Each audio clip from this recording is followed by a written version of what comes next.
In my last interview, I spoke with my dear old friend and world-traveling photographer Richard Pilnick about the meaning of portraits. I think the intent is to show character, personality and mood, but there's even more maybe. Richard, happy to have you back. Let's talk about portraits again, but maybe on a different level or a different topic. What do you connect with portraits as well?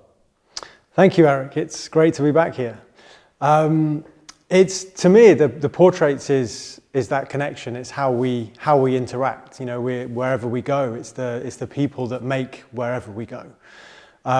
They make the experiences. They change our moods. They change our interpretations of a space. So for me, the people are why I travel. The people are why I take the journeys. I met you 12, 14 years ago. I'm not counting years anymore, but it's been a while ago when we met in Thailand, and we found out, hey, it's a great idea to combine portraits, the photography that you do, and face reading.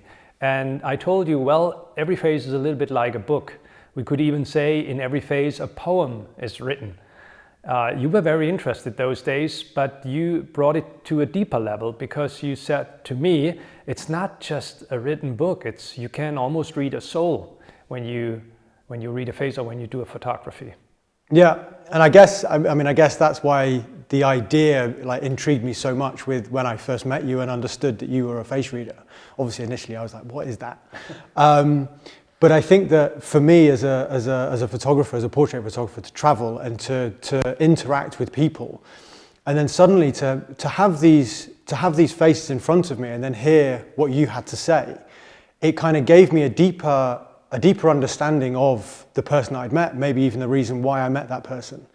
And then kind of as we were talking, it really resonated in that portraits of the soul. And it's the portrait of the being through the eyes, but then also what you're able to see that the truth that's within. No matter who we are, we have a facade, we put on a mask to the everyday world, but yet you have the innate ability to see through that mask and to uncover the truth. So I just found it fascinating, this idea of combining the art of face reading into poetry with portraiture. And then you created this beautiful headline, Portraits of a Soul. When I heard that first, I was almost a little bit, not afraid, but I had a lot of respect because, you know, for me it was like reading the soul. And that's for me even more than just reading the face, but maybe it's already the same. I think in essence, I would say that's the deepest reason why we all do what we do. It's to try and get to the truth. I guess, you know, we're harvesting the nuggets of gold, and that nugget of gold is the wisdom or the truth that lies within. So I guess, you know, Portraits of a Soul is just that. It's that uncovering, and the same as, you know, shooting in black and white without the viewer's own interpretation of a color. You're able to transcend that barrier into just a tonal black and white. And for me anyway, and I know that other people have said, it's like you're able to dive deep into the eyes, into the soul of the person, and then to have the words next to that as well. We try to make it more understandable also for our clients, and we called it Portrait of a Soul, Face Reading Poems. To make it a little bit more understandable how that works, well, in short words, I read faces, I made note of the character, personality, maybe life purpose as well, and out of those words, I form a poem. I used a portrait that Richard did from that person as my inspiration, and I then deliver the poem to that portrait, or more or less to the client who wants to have a poem herself, himself, about her own face and life in that regard. Richard, maybe you give us an example of how the whole thing started. I mean, we had a lot of experiences, but was there one that was maybe the initial inspiration for you? Yes, and this was my initial inspiration, both as a portrait photographer in that journey, but also for our meeting and then the Portraits of a Soul. And it's a portrait I did in Gokana in southern India. which now has the name of Sad Eyes. And I was fascinated in this village by the people that came and went. So I decided to capture the essence of the space through its people.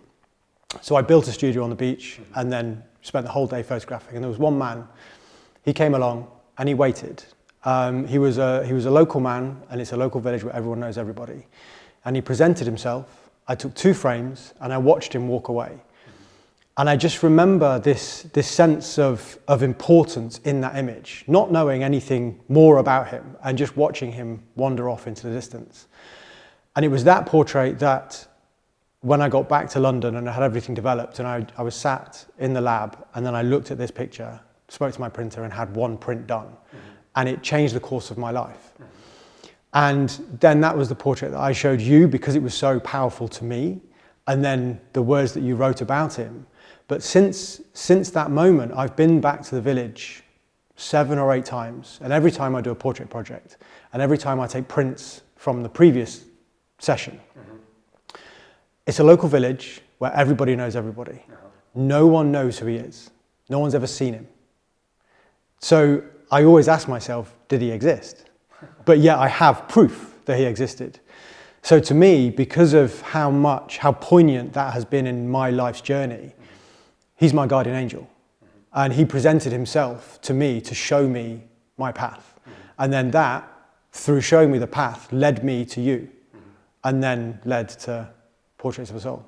Well, for those who are interested in, there is a website called Portraits of a Soul, and you can find that portrait and the poem. It's called Sad Eyes, right? Yeah. Has been those eyes for you also sad eyes? It has been for me. So the first time you took a look at your portrait, what was your feeling about it? My feeling was I guess, a sadness of a life unlived.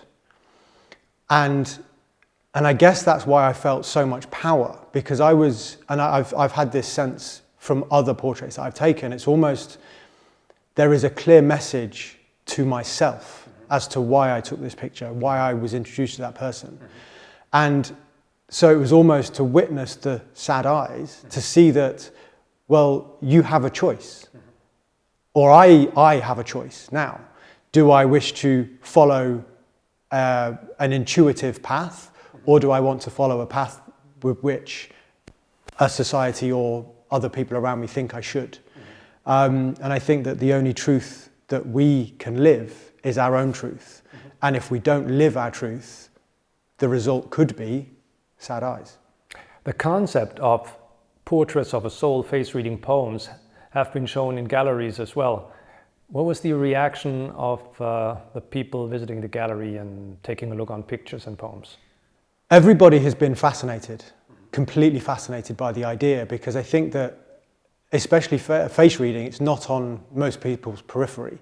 And then they see it as, maybe some people see it as more esoteric, but then there is a community of people who really understand the depth in which face reading can go to.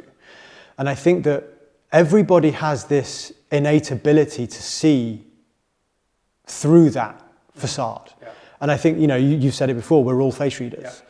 So I think that there is something when you see the portrait and then you're able to read the poem, you're able to read who that person is, you really get a deeper sense of that space in which you two are sharing, and that is you two being the viewer and the subject.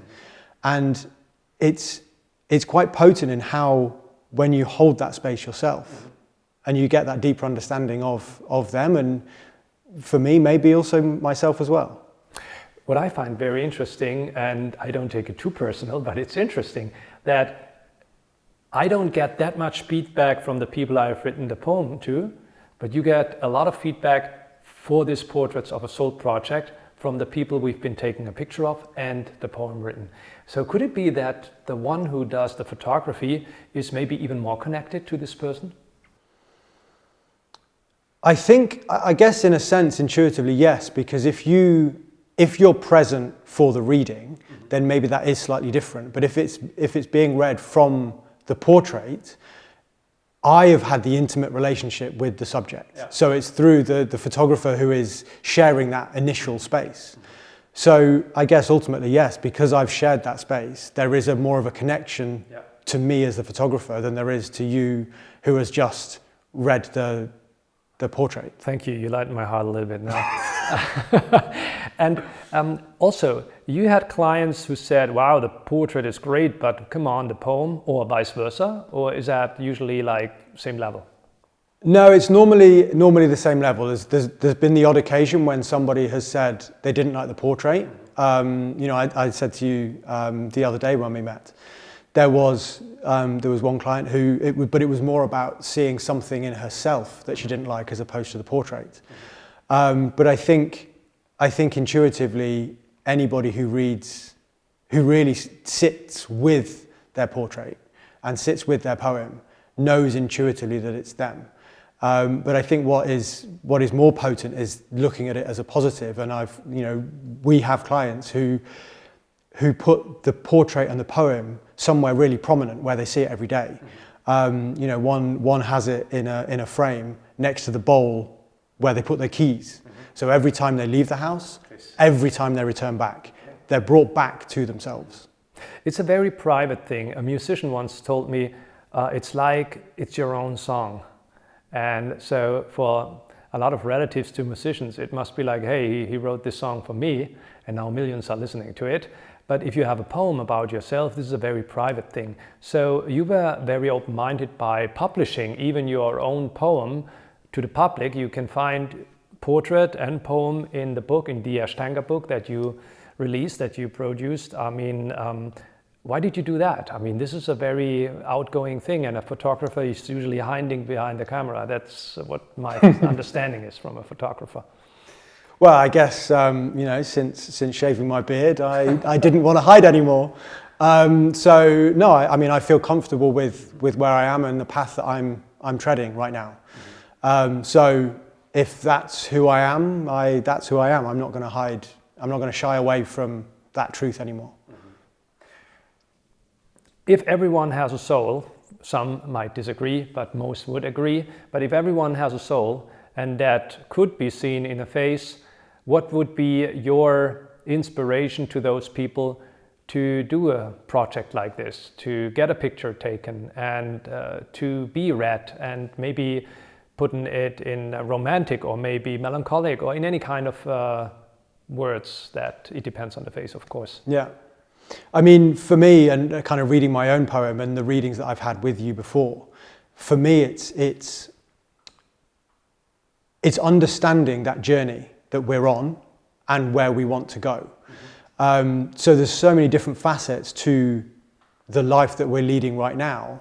And yes, we have an intimate relationship or connection to some things within our lives.